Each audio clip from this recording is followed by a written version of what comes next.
आप सभी भाई बहनों का आध्यात्मिक ज्ञानात्मक चैनल की संध्या बेला ज्ञान कक्षा में एक बार फिर स्वागत है। आज की चर्चा का विषय है धन और धर्म के ऊपर। देखिए, ये दोनों ही शब्द हम भली भांति अपने अपने मन के स्तर पर भी जानते हैं, तन के स्तर पर भी अच्छी तरह जानते हैं, लेकिन इन शब्दों के ऊपर हम कोई चिंतन नहीं करते। जब तक मनुष्य देखिए चिंतन नहीं करता, उसके जीवन में एक सकारात्मक परिवर्तन नहीं आता, उसके मन में बेचैनी सी बनी रहती। जैसा कि हमने देखिए धन शब्द को ही काले रंग से दर्शाया है, एक तीर ऊपर की दिशा की ओर दिखा रहा है, और धर्म को हमने देखिए सफेद रंग से दर्शाया है। सफेद रंग का जो एक तीर है वो साथ में हमने नीचे की दिशा की ओर दिखाया। ये दोनों शब्द ही अपना अपना पूर्ण अर्थ एक संक्षेप में समझाने की स्थिति में है, लेकिन एक साधारण मनुष्य अक्सर रंगों से, चिन्हों से, शब्दों के भाव से अपने जीवन में कोई एक सकारात्मक परिवर्तन नहीं लाता। जब तक वो अपने मिले हुए जीवन में देखिए एक सकारात्मक परिवर्तन लाने की ओर एक प्रयास नहीं करता, तो फिर उसके जीवन में देखिए अंधकार में स्थितियां बनी रहती हैं। अंधकार में स्थितियों का अभिप्राय देखिए अज्ञानता से भी आप ले सकते हो, तमोगुण से ले सकते हो, दुखों से ले सकते हो। क्योंकि आज देखिए कलयुग चल रहा है। कलयुग का अभिप्राय क्या है कि जब जब मनुष्यों में देखिए तमोगुण का एक अंश बढ़ता जाता है। हालांकि मेरा तो देखिए एक व्यक्तिगत ऐसा मानना है कि कलयुग में जन्म लेने वाले जो अधिकांश मनुष्यों की जो आत्माएं हैं वो नीचे से विकास करती करती, यानी कि नीचे की जोनियों, जो कि एक दंडमय जोनी है, 80 लाख प्रकार की देखिए दंडमय जोनियां है। दंडमय जोनियां का अभिप्राय क्या है कि जब जब हम सभी मनुष्य अपने मिले हुए जीवन में पाप कर्म अधिक करते हैं, पुण्य कर्म कम करते हैं या नहीं करते, तब ऐसी स्थिति विशेष में, क्योंकि मनुष्य जोनि तो देखिए कर्म जोनि है, साधना जोनि है। जब मनुष्य अपने मिले हुए जीवन में कर्मों पे ही सुधार नहीं लाता, पाप कर्मों में ही लिप्त रहता है, तब ऐसी स्थिति विशेष में देखिए साधना का तो आरंभ ही नहीं होता। साधना का तो आरंभ देखिए उस स्थिति विशेष में आरंभ होती है जब मनुष्य देखिए निष्काम भाव से कर्म करता है, कर्म योग में अपने आप को स्थित करता है। कर्म योग से आगे की स्थिति क्या है? ज्ञान योग। ज्ञान योग से आगे की स्थिति है भक्ति योग। जब तक मनुष्य भक्ति योग की स्थिति में पहुंचता नहीं है, यानी कि जब तक उसके दिनचर्या में योग शब्द का अभिप्राय क्या होता है कि जब आपकी हमारी आत्मा परमात्मा की ओर उन्मुख होती है, सम्मुख होती है, परमात्मा की ओर आपका हमारा एक स्मृति बनी रहती है, तब तक आपके हमारे जीवन में देखिए योग की स्थिति ही उत्पन्न नहीं होती। उसके योग की अनुपस्थिति में क्या होता है कि मनुष्य के जीवन में देखिए भोग की स्थितियां बनी रहती है। ये भोग क्या है?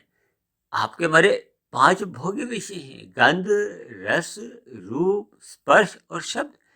इन भोग्य विषयों से प्रेरित होता हुआ ही मनुष्य आज अपने मिले हुए जीवन में भागदौड़ करता है। भागदौड़ किस लिए करता है? धन कमाने के लिए।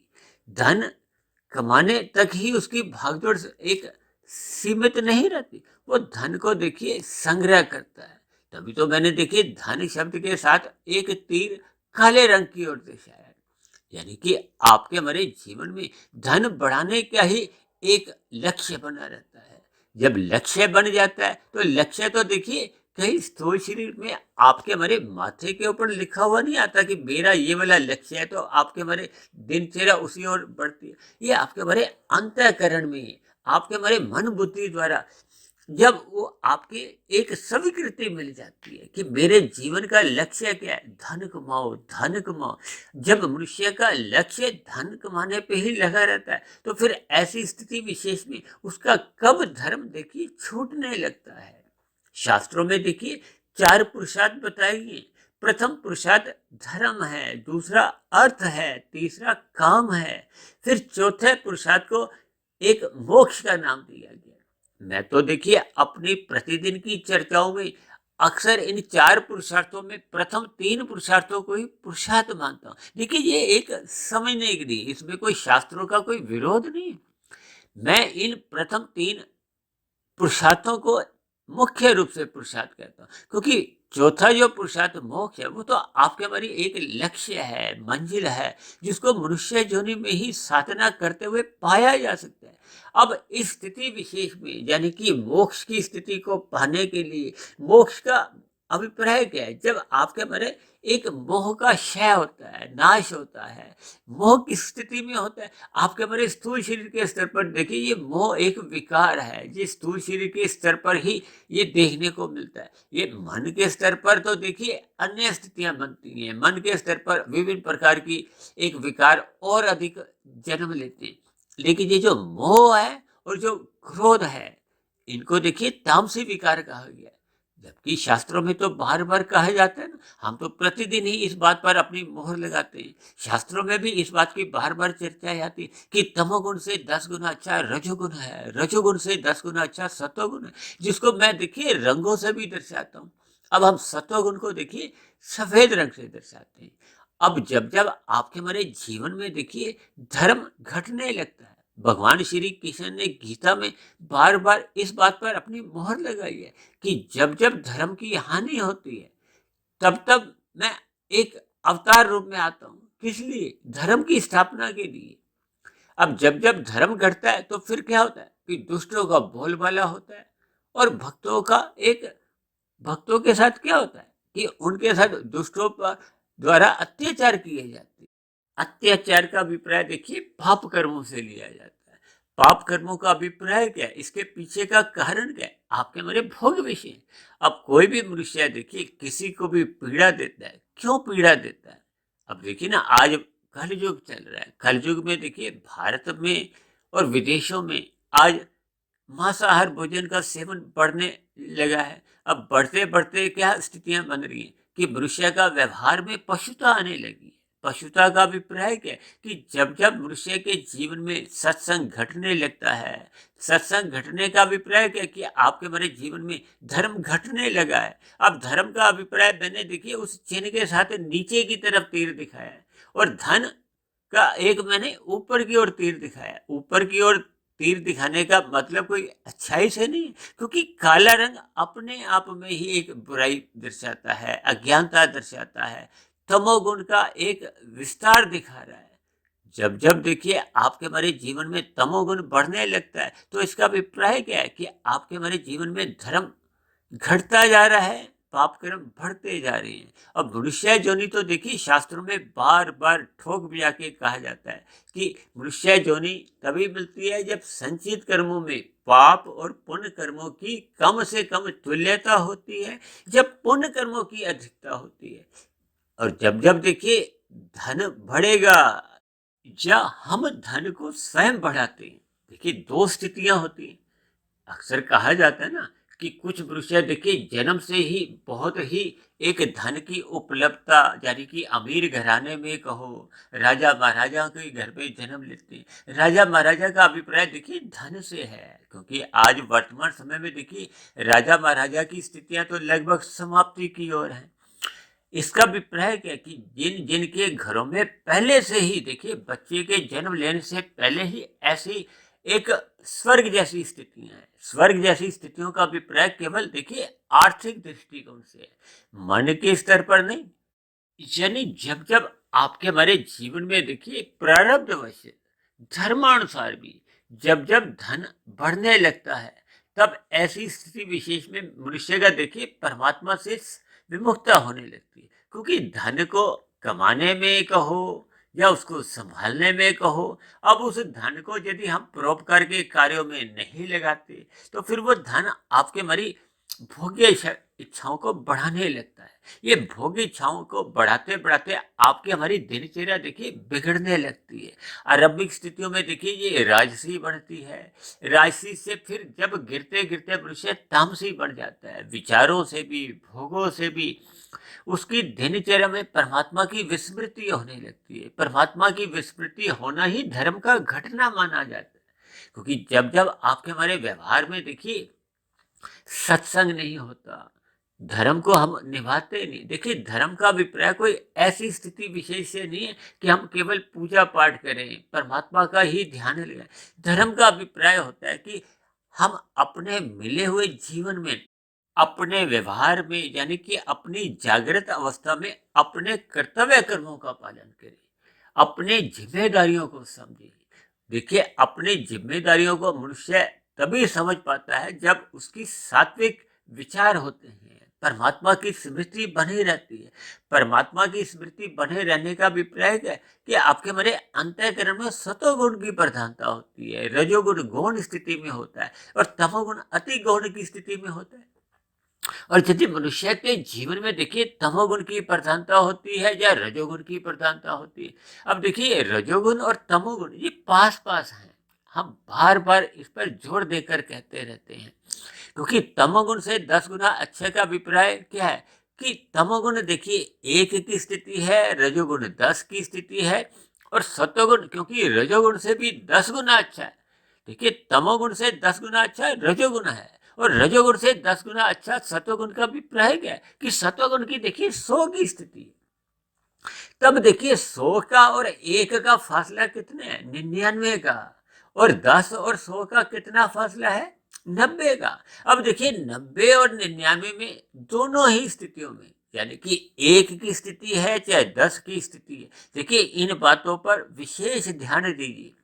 जब जब हम तामसी होते हैं या राजसी होते हैं, दोनों ही स्थितियों में आपके मेरे जीवन में देखिए सतोगुण कहो, धर्म कहो, परमात्मा कहो, जिम्मेदारियों को निभाने की स्थिति कहो, अपने कर्तव्य कर्मों को पालन की स्थिति कहो, ये फिर कमजोर होती है। कमजोर होने का अभिप्राय कि हमें अपने कर्तव्य कर्मों का बोध ही नहीं होता, क्योंकि सतोगुण ज्ञान की स्थिति है। मनुष्य को ऐसा बोध नहीं होने का अभिप्राय, उसको ऐसा ज्ञान ही नहीं रहता, क्योंकि राजसी और तामसी ये दोनों पड़ोसी हैं। 1 और 10 में देखिए अंतर विशेष नहीं है। हालांकि देखिए 1 और 10 में मूलभूत रूप से तो कुछ अंतर है, लेकिन सतोगुण की सापेक्ष तुलना जब हम करते हैं तो सतोगुण की अनुपस्थिति होने पर ये देखिए आपकी हमारी स्थिति क्या होती है, या तो राजसी होगी या तामसी होगी। अब राजसी और तामसी में कोई विशेष अंतर इसलिए सापेक्ष दृष्टिकोण से नहीं है क्योंकि दोनों पास पास हैं।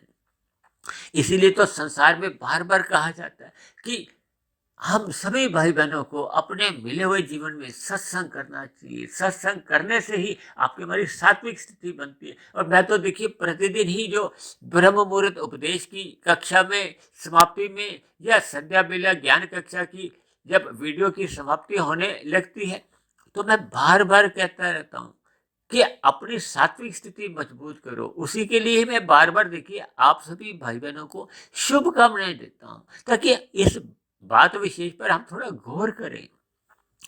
जब तक मनुष्य अपने मिले हुए जीवन में सत्वगुण नहीं बढ़ाता तो उसके मिले हुए जीवन का अर्थ समाप्त हो जाता है। यानी कि जब जब हम सत्वगुण में स्थित नहीं होते, सत्संग नहीं करते, ये सब एक ही स्थिति है। देखिए, धर्म कहो, सत्वगुण कहो, सत्संग कहो, कर्तव्य पालन कहो, ये सभी स्थितियां एक ही दिशा में जाती हैं। जब जब मनुष्य का देखिए सतोगुण मजबूत स्थिति में नहीं होता तो फिर उसका देखिए रजोगुण बिगड़ने लगता है। रजोगुण बिगड़ने का अभिप्राय क्या है कि जब जब आपके हमारे जीवन में जो 4 पुरुषार्थ है, पहले स्थिति में धर्म है, जब धर्म प्रथम स्थान से हटा दिया जाता है, धर्म नहीं हटता। देखिए शब्दों पर विशेष ध्यान दीजिए। जब जब हम अनीतिगत कार्य करते हैं तो इसका अभिप्राय क्या है कि हम अपने कर्तव्य कर्मों को नहीं निभाते, हम शास्त्रों के विरुद्ध चले जाते हैं। शास्त्रों के विरुद्ध जाने का अभिप्राय क्या है कि हम अर्थ को यानी कि धन को अधिक महत्व देते हैं। जब हम धन को, अर्थ को अधिक महत्व देते हैं तो फिर उस धन को एक अधिक मात्रा में करने के लिए अक्सर मैं बार बार कहता रहता हूँ ना, देखिए लाभ से जुड़ो, लोभ से हटो। लोभ क्या है? देखिए ये रजोगुण की एक स्थिति है। ये लोभ ही जब मनुष्य के मन में 24 घंटे बना रहता है कि और धन इकट्ठा करो, और धन इकट्ठा करो, तो फिर ये संग्रह वृत्ति जन्म लेती है। संग्रह वृत्ति का अभिप्राय देखिए तामसी वृत्ति से है। जब जब मनुष्य देखिए संग्रह वृत्ति की ओर चलने लगता है तो फिर उसके जीवन में धर्म समाप्त हो जाता है। धर्म समाप्त होने का अभिप्राय है कि फिर वो टेढ़े मेढ़े रास्तों से अनीतिगत कार्यों से भी फिर वो धन वृद्धि का ही उसका लक्ष्य बन जाता है। मनुष्य के जीवन में देखिए झूठ, छल, कपट, ठगी, हेरा फेरी जैसी स्थितियां आरंभिक स्थिति में ही जन्म लेती हैं। और इसी धन के संग्रह करते करते कब मनुष्य देखिए कितने बड़े बड़े पाप कर्म करने लगता है। समाज में तो लोग देखिए धन के लिए ही एक एक दूसरे की हत्या कर देते हैं। ये सभी स्थितियां देखिए कब बनती हैं, जब मनुष्य देखिए सत्संग नहीं करता, सत्वगुण का संग नहीं करता, ब्रह्म मुहूर्त में सोया रह जाता है। देखिए जब तक मनुष्य सत्वगुण का संग नहीं करता, अब सुबह ब्रह्म मुहूर्त का जो एक समय है, उस स्थिति विशेष का देखिए सत्वगुण की एक शुद्धतम अवस्था होती है। ये भौतिक प्रकृति में देखिए प्रतिदिन ही सूर्य निकलने से पूर्व का जो 1-2 घंटे 40 मिनट की स्थिति, इसको मैं बार बार देखिए विशेष जोर देता हूँ कि मनुष्य को ब्रह्म मुहूर्त में उठना चाहिए। ब्रह्म मुहूर्त में उठने का जैसे जैसे आपका हमारा संस्कार मजबूत स्थिति में बनता है, तो फिर आपके हमारा रजोगुण मर्यादा में रहता है। जब जब रजोगुण देखिए मर्यादा में रहता है, तब ऐसी स्थिति विशेष में देखिए मनुष्य धन इकट्ठा करने के लिए एक भाग दौड़ नहीं करता। हालांकि देखिए भाग दौड़ करने का अभिप्राय है कि वो जितना आवश्यक पुरुषार्थ करना होता है धर्म अनुसार, उतना ही पुरुषार्थ करता है। जब जब मनुष्य देखिए दिन में जब रजोगुण की स्थितियां होती हैं, वो जब अनीतिगत कार्यों में लिप्त होता है, तो फिर उसके जीवन में धर्म समाप्त होने लगता है। ये सभी स्थितियां देखिए धन बढ़ने के कारण ही होती हैं। धन मनुष्य तभी बढ़ाता है जब उसके मन के स्तर पर, बुद्धि के स्तर पर निर्णय ले लिया जाता है कि सब कुछ धन ही है। धर्म अपने आप में फिर गौण स्थिति में चले जाता है, हट जाता है, या हम हटा देते हैं। दोनों ही स्थितियां देखिए, धर्म अपने आप तो नहीं हटता, हम हटाते हैं। आपके हमारे मन बुद्धि के स्तर पर आरंभिक स्थितियों में जब जब हम देखिए छल कपट ठगी हेरा फेरी करते हैं, तो आपके मन के स्तर पर, आत्मा के स्तर पर हमें भीतर से एक आवाज आती है कि ये पाप कर्म मत करो, ये पाप कर्म मत करो। क्योंकि पाप कर्म करने का अभिप्राय क्या है कि आपके हमारे जीवन में धर्म समाप्त हो जाता है। धर्म समाप्त होने का अभिप्राय ये मैंने तीर से दिखाया, नीचे की ओर जा रहा है। जबकि धर्म को तो देखिए हमें ऊपर की ओर ले जाना है, सदा अपने जीवन में बनाए रखना है। जब तक धर्म आपके हमारे जीवन में बना रहता है, तो हम अपनी मर्यादाओं में रहते हैं, अपने कर्तव्य कर्मों का पालन करते हैं, अन्य मनुष्यों के लिए किसी भी प्रकार का कोई अवरोध पैदा नहीं करते, उनके दुख का कारण नहीं बनते। जब से जैसे आपका हमारा सत्वगुण या धर्म बढ़ने लगता है, तो फिर हम प्रकृति के जो अन्य प्राणी हैं, जो 80 लाख प्रकार की नीचे की तामसी जोनि है, उन पर भी फिर हम आपके हमारे दया भाव बने रहते हैं। दया भाव बनने की स्थिति में फिर मनुष्य का ये मांसाहार भोजन का सेवन नहीं होता। धर्म सर्वोपरि बने रहने से फिर मनुष्य ये गुटखा, शराब, सिगरेट आदि इन तामसी पदार्थों का संग नहीं करता, सेवन नहीं करता। अब मनुष्य देखिए गुटखा खाते हुए इधर उधर थूकता हुआ जाता है, तो ये सभी स्थितियां देखिए अपने आप में देखिए तामसी वृत्तियां हैं, पाप कर्मों को बढ़ाती हैं। पाप कर्मों को बढ़ाने का अभिप्राय क्या कि आपके हमारे जीवन में धर्म घटता जाता है। इन सभी स्थितियों पर अक्सर एक साधारण मनुष्य देखिए चिंतन नहीं करता। चिंतन इसलिए नहीं करता क्योंकि उसके अंतःकरण में तमोगुण या रजोगुण की ही प्रधानता बनी होती है। अक्सर देखिए मैंने बार बार कहा ना कि कलयुग में जो जन्म लेने वाली जो आत्मा है, आत्मा का देखिए स्वाभाविक स्थिति तो देखिए शुद्ध रूप होता है। शुद्ध रूप का मतलब आत्मा कभी भी देखिए अशुद्ध हो ही नहीं सकती। आत्मा अपने आप में शुद्ध रहती, लेकिन आत्मा के ऊपर जब ये तमोगुण का मल रूपी आवरण अधिक हो जाता है, तो आत्मा का अधिक अनुपात अशुद्ध हो जाता है, अज्ञानता में चली जाती है। आवरण जैसे सूर्य के प्रकाश के आगे काले बादल अधिक आते हैं, तो अंधकार की स्थिति होती है। देखिए जब सूर्य स्वयं हटता है या हम उसको हटा देते हैं। अब देखिए अब सुबह जब सो रहे होते हैं, सूर्य का प्रकाश आता है, यदि हम अपने खिड़की दरवाजे बंद कर देते हैं, फिर पर्दा आगे कर देते हैं, तो हम सूर्य के प्रकाश को आने से रोकते हैं। ठीक इसी तरह जब जब हम धर्म को अपने मन बुद्धि के स्तर पर हटा देते हैं या रोक देते हैं, दोनों ही स्थितियों में आपके हमारे जीवन में फिर वो धर्म घटने लगता है। धर्म घटने पे ही फिर मनुष्य अपने धन को कितने कितने अनीतिगत कार्यों से बढ़ाता है, इस पर मनुष्य का फिर ध्यान ही नहीं जाता। तो इन सभी छोटी छोटी बातों पर हम सभी भाई बहनों को देखिए चिंतन करना चाहिए। इसलिए तो हम बार बार कहते हैं कि रात को जल्दी सो जाना चाहिए, क्योंकि रात को मोहनात्मक स्थितियां अधिक बढ़ने लगती हैं। मनुष्य की विषय भोगों के प्रति अधिक इच्छाएं बढ़ने से फिर मनुष्य का रजोगुण बिगड़ने लगता है। रजोगुण बिगड़ने से सतोगुण घटने लगता है। रजोगुण बिगड़ने से तमोगुण भी बढ़ने लगता है। देखिए, जब जब आपका सतोगुण घटता जाता है, यानी कि आपके हमारे जीवन में सत्संग घटने लगता है, तो फिर ये जो धर्म घटने की सहज स्थितियां अपने आप ही बनती जाती हैं।